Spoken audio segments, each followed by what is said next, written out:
So thank you everybody for coming back from the screen break. I hope it's been a useful thing. I hope you've got your coffee and your tea in hand. And it's my great privilege and pleasure to welcome Bishop Guli Francis-Dehqani, who is the Bishop of Chelmsford and is the new Bishop for Housing. Bishop Guli, it's great to have you with us. And I know you're going to unpack for us some of the key theological foundations and recommendations from the Archbishop's Commission. So we're really delighted to have you with us, and the floor is yours.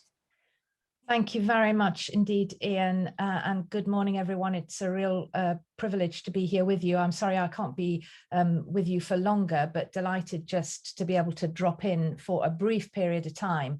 And yeah, I want to talk, if I may, about why the church should care about homelessness and housing, and because it's so important that as Christians working in the housing field, we're able to make connections between our faith and what we do by articulating a distinctive and authentic Christian vision of housing. So the most straightforward answer to this question is that we should care about housing because far too many people in the communities we serve are living in unaffordable, unsafe, or overcrowded housing. 8 million people in England, according to the latest estimates by the National Housing Federation. And this situation will unfortunately have worsened recently, with estimates that 700,000 households are now in rent arrears as a result of the pandemic. And with the ban on evictions now lifted, it's likely, unfortunately, that we'll see a significant rise in homelessness over the coming months. But what I want to focus on now is the theological justification for the church to be involved in housing matters. This was, you may well know, a fundamental part of the Housing Commission's work, and it was work that was led by Bishop Graham Tomlin. The Coming Home report, if you've seen it, and if you haven't, please do search it out. It offers a positive vision, which we're hoping will influence and shape the public debate about housing, as well as changing our own internal practices within the church. So the theological framework sets out 5 core values, each one beginning with the letter S for ease of remembering. And these are based around the 5 key moments in the biblical story, which are creation, the fall, redemption, the new community or the church, and the new creation. So I'm going to demonstrate now how these are connected, each point in our biblical story with one of the values. The story of creation reminds us that all things were made through God and belong to God. In the parable of the tenants in the vineyard, Jesus too reminds us that we're only ever tenants on God's property. The earth needs to be protected, not just to leave a legacy to our children, but very simply because it's good and because it's not ours. It's held in trust. So it follows that our homes should be sustainable, working in harmony with the local environment without damaging the planet on which we live. And that's our first value, sustainability. We're to act as stewards or caretakers, not rulers of the natural world and of creation. And this should be reflected in how we build, how we maintain, and how we heat our homes. Next, the fall. The fall reminds us that we live in a broken and damaged world. God hears the cries of the poor, and as we clearly hear through the teaching of the prophets, we as disciples are called to work for justice, including for those affected by the housing crisis. Good housing should therefore be safe, our second value. Our homes should be a haven or sanctuary, free from the risk of unwanted intrusion by people, pests, hazards, or disease, providing security and respecting our need for privacy. Third, redemption, which of course begins with Abraham calling the people of Israel to the gift of settling in a land given by God. And into this world, God sends Jesus, who is God incarnate, living and rooted in a particular place and context. This reminds us then that good housing should be stable, our third value, enabling people to be rooted in the cities, towns, or villages where they live. In order to build strong communities, people should be able to buy or rent a home that is truly affordable, so that they can build healthy lives, families, and be rooted and stable in their communities. After the act of redemption through Jesus Christ, we see the formation of the church, a new kind of community that makes space for human flourishing through enabling new forms of human relating. And these new relationships are marked not by ethnic, social, gender, or any other forms of distinction, but by being one in Jesus Christ. Therefore, good housing and communities should be sociable, our fourth value, with spaces for people to offer hospitality in their own homes and spaces outside the home where people can get to know their neighbours and feel part of the community, to belong and to contribute. And finally, as Christians, we look forward to the day of resurrection, when the new Jerusalem is established. The renewed creation still retains the physicality of the first, but it's been healed, matured into a place where God is finally at home with the creation, in a place that brings delight and wonder. It follows then that our homes should be deeply satisfying, and that's our fifth value. Places we enjoy living in and delight coming home to, making the most of good design and new technology. Above all, our homes should be a foretaste of God's kingdom, our true home, when God will make his home with us. So in summary of the values, a good home is a place that enables us to live in harmony with the natural environment. It's a place where we feel safe. It's affordable and enables us to put down roots and feel part of a community.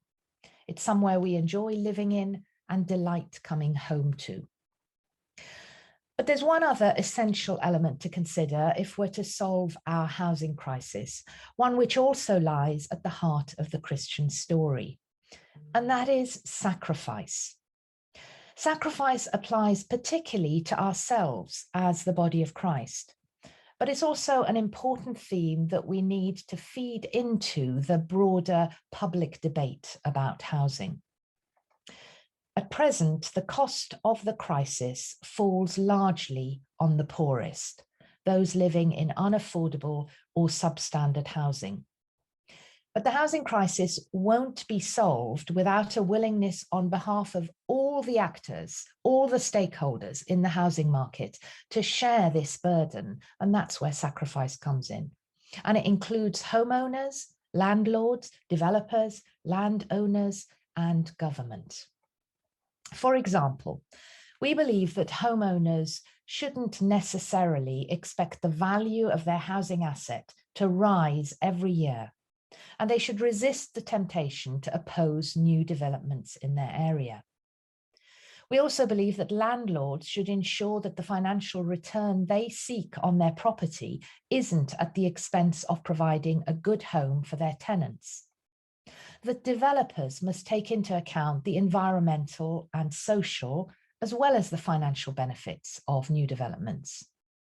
And that landowners shouldn't necessarily expect to receive a substantial windfall whenever planning permission is granted on their land. Unfortunately, for too many people, our vision for good housing falls short of their current reality. Their homes and communities are unstable, unsafe, unsustainable, unsociable, and unsatisfying.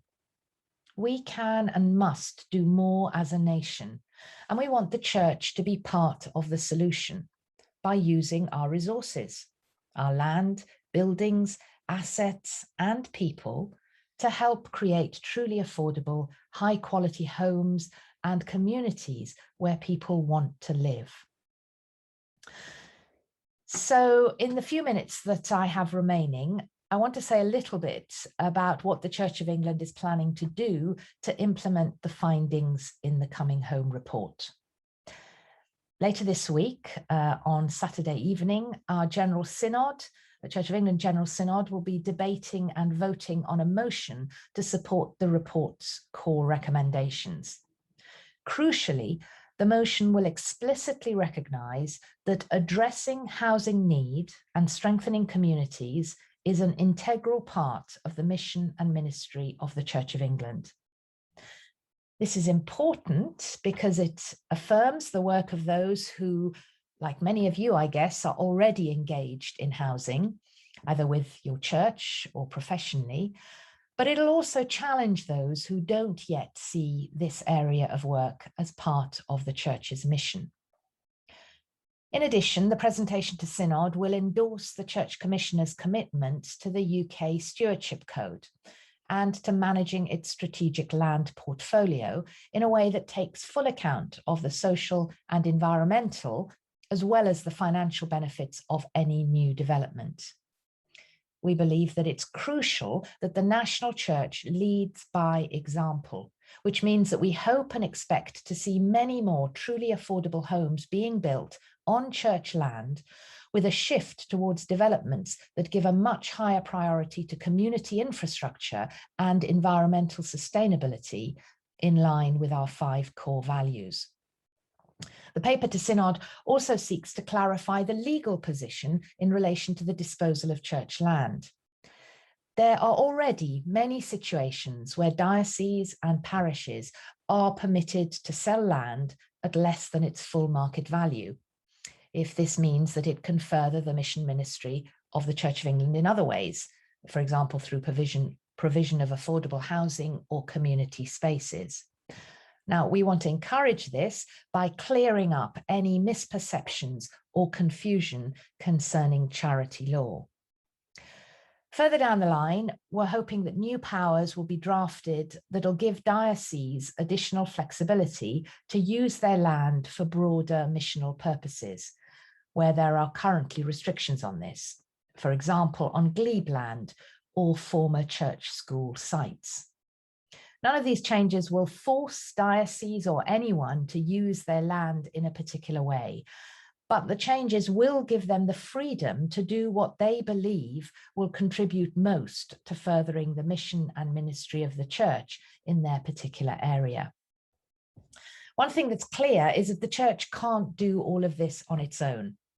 Partnership working with housing associations, developers, and with local and national government will be absolutely key.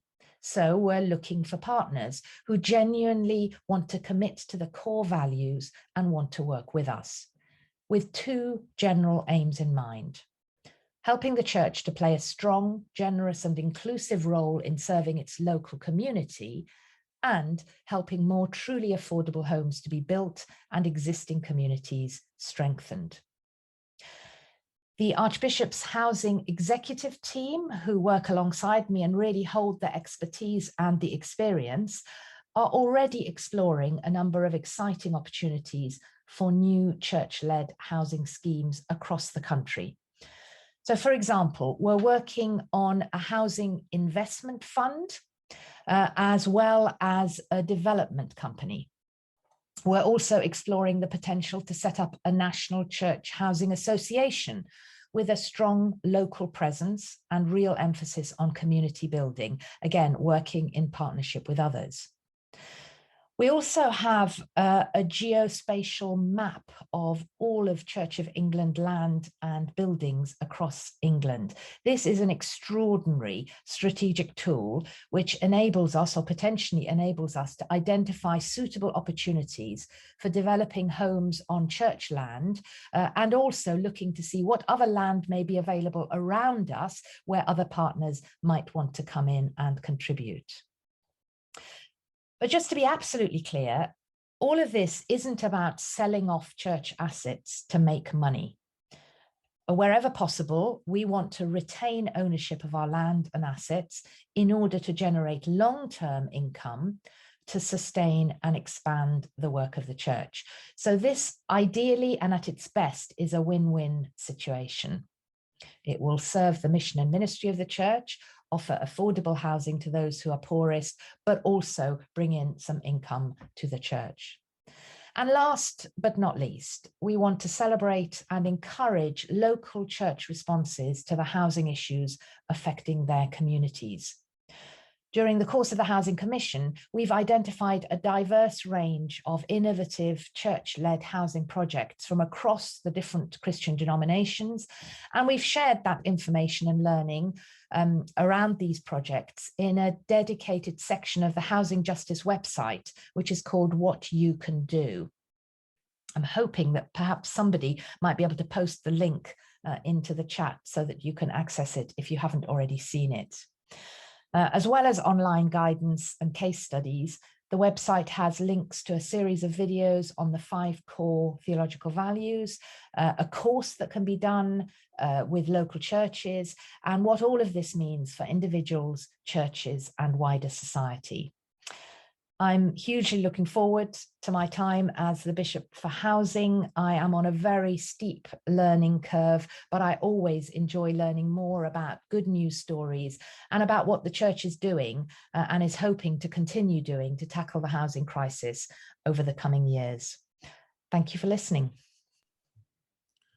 Well, Bishop Guli, you've got friends and you've got partners here within the movement for homelessness and housing for all of the things that you've said to us today. Those 5 values of home are so very clear and so very necessary.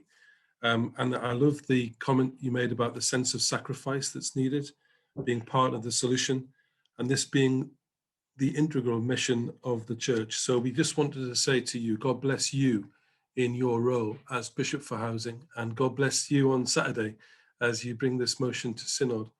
And this is an example for all of us to follow in our own work. So thank you so much for being with us today. Thank you, Ian. It was a real privilege. As I say, I'm sorry I can't stay for longer. I should just add, I'm about to move house, and sadly, I won't be at General Synod, but absolutely delighted to say that the Archbishop of York has stepped in and will be introducing the debate, and I'm hoping that there'll be a positive outcome. But thank you for your support, for everything that you all do, and I look forward to future partnerships.